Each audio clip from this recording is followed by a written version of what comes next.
সকল দর্শককে জানাচ্ছি আমার আন্তরিক শুভকামনা। আমরা রমজানের একদম শেষ প্রান্তে এসে পৌঁছেছি। আর কদিন পরে ঈদ আসবে।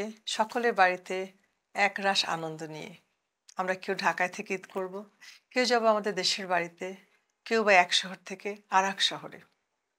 সকল যাত্রার সঙ্গে গর্ভবতী নারী তারাও উন্মুখ হয়ে আছেন দেশে যেয়ে বাবা, মা, আত্মীয়স্বজন সকলের সাথে একসাথে ঈদ যাপন করতে। তবে গর্ভবতী নারীদের জন্য কিছু সতর্কতা অবলম্বন করতে হবে এই চলার পথে। কেমনটি সে নিয়ে আছে কথা বলবো। ধরুন আপনার যদি প্রথম ৩ মাস হয় তাহলে আপনাকে খুব সাবধানে যেতে হবে। কিরকম? যেসব রাস্তা উঁচু নিচু ভাঙা চোরা সেগুলো রাস্তা পরিহার করতে হবে। একটু সময় লাগলেও থেমে থেমে আস্তে আস্তে যেতে হবে। মসৃণ রাস্তাটি আমাদেরকে বেছে নিতে হবে যাতে পেটে অসম্ভব ঝাঁকি না লাগে। কেননা ঝাঁকি লাগলে অনেক সময় আমাদের দেখা যায় যে বাচ্চাটির উপরে আঘাত পড়তে পারে। আচ্ছা, এরপরে আপনি যখন লম্বা পথে যাবেন, যারা সেকেন্ড ৩ মাস অথবা থার্ড ট্রাইমেস্টার মানে শেষের দিকে আছেন, তাদেরও কিন্তু খুব যারা সেকেন্ড মাসে আছেন তাদের অত ভয় নেই।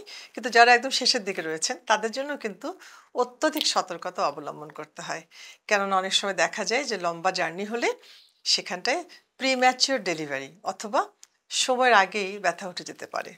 সেজন্যই আমরা যারা খুব মানে ডেটের কাছাকাছি আছেন তাদেরকে বারণ করে যেতে। তারা বাড়িতে ঈদ করাটাই বেটার। আর ১ মাস আগে বা ২ মাস আগে থাকলে তাহলে যেতে পারবেন। সেখানেও একই কথা যে এমন করে যেতে হবে যাতে আপনার পেটে ঝাঁকি না লাগে এবং আপনি আরামদায়কভাবে যেন বসে থাকতে পারেন। অনেকক্ষণ বসে থাকলে পিঠ ব্যথা হয়ে যেতে পারে। সেক্ষেত্রে একটু হেলান দেবার ব্যবস্থা যেন থাকে। আর সেই রাস্তাগুলো আমি আগেই বলেছি ভাঙাচোরা, উঁচু নিচু এরকম রাস্তায় যাবেন না। লঞ্চ যাত্রাটি কিন্তু খুব সুখময় হয়, আবার খুব ভালোও থাকে। এটা সেফ, নিরাপদ। প্লেন যাত্রাও কিন্তু নিরাপদ। তবে প্লেনে কিন্তু ৮ মাসের পরে ওঠা নিষেধ। কেননা প্রিটার্ম বা প্রিম্যাচুর ডেলিভারি হয়ে যেতে পারে। যাওয়ার পথে কিন্তু আপনি পানি নেবেন সাথে বা জুস নেবেন সাথে। কেননা আপনি ডিহাইড্রেটেড বা পানি শুষ্কতায় ভুগতে পারেন। সেটি আপনাকে খেতে হবে। আর প্লেনে যদি যান আপনি, তখন আপনি বেল্টটি বাঁধবেন সাধারণত আপনার যেখানে ফুলে রয়েছে তার উপরে।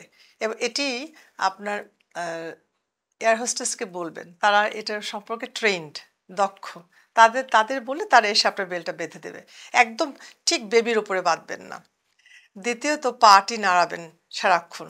মানে আপনি যখন প্লেনে বসে আছেন অনেকক্ষণ বসে থাকলে, সেটা গাড়িতেও অনেকক্ষণ বসে থাকলে আমাদের পায়ে রক্তে জমাট বেঁধে যেতে পারে। এই জন্য পাটি নাড়াচাড়া করা বা ম্যাসাজ করার জন্য এটা ভালো হয়। আর পানি খেতে বলেছি, জুস খেতে বলেছি। তারপরেও একটু কিছু কথা আছে। লম্বা যাত্রা যাদের, তাদেরকে আমরা আসলেই খুব অ্যাপ্রিসিয়েট করি না যাওয়ার জন্য। কেন এই চলার পথে আল্লাহ না করুক কোনো বিপদ আপদ হলো, রক্ত ভেঙে গেল, ব্যথা পেলেন, তখন ওখানে কি করবেন এই লম্বা যাত্রায়? যদিও আজকাল মোবাইল আছে, তবুও অ্যাম্বুলেন্স আসতে আসতে সময় লাগে।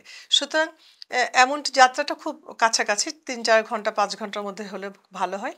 আর লঞ্চে হলে তো ভালো হয়। আর সাথে একটু প্যারাসিটামল, একটু ওটস স্যালাইন এগুলো ব্যাগের মধ্যে রাখতে হবে। যদি আপনার হঠাৎ করে ব্যথা হয়, একটু খেলেন, ওটস স্যালাইন খেলেন, ভালো লাগলো। এবং আপনার নিয়মিত যে ওষুধগুলো রয়েছে সেগুলো খেতে হবে। আর বাবুর নড়াচড়াটা খেয়াল করতে হবে। তবে যাদের হাই রিস্ক প্রেগন্যান্সি, মানে আমরা বলতে চাইছি যে সকল গর্ভবতী মাদের কিছু ঝুঁকি রয়েছে, যেমন ধরুন তার ফুলটি নিচে রয়েছে, আল্ট্রাসাউন্ড ধরা পড়েছে, অথবা তার ব্লাড প্রেশারটা বেড়ে আছে, ডক্টরের পরামর্শে তিনি ওষুধ খাচ্ছেন, অথবা তার ডায়াবেটিসটি নিয়ন্ত্রণ হতে চাইছে না, অথবা যাদের যে শিশুটি মানে আপনার গর্ভের শিশুটি যদি গ্রোথ বা তার বৃদ্ধি যদি কম থাকে, পানিটা কম থাকে, এসব ঝুঁকিপূর্ণ প্রেগনেন্সিতে আমরা সাধারণত যাত্রাটি বারণ করি। হ্যাঁ, মন খারাপ লাগতে পারে, তবুও নিজের বাচ্চার জন্য, নিজের স্বাস্থ্যের জন্য বাড়িতেও কিন্তু ঈদ করা যায়। আজকাল তো আমরা মোবাইলে কথা বলছি আল্লাহর রহমতে, তারপরে ভিডিও কল করছি, তাই না? তো যাই হোক, আমরা চাইবো সবাই আপনারা একসাথে বাড়িতে গিয়ে ঈদ করুন।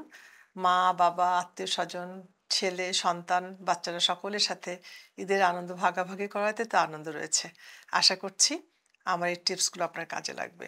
আপনারা সবাই ভালো থাকুন, সুন্দর করে ঈদ যাপন করুন। এটিই আমার রইল প্রার্থনা।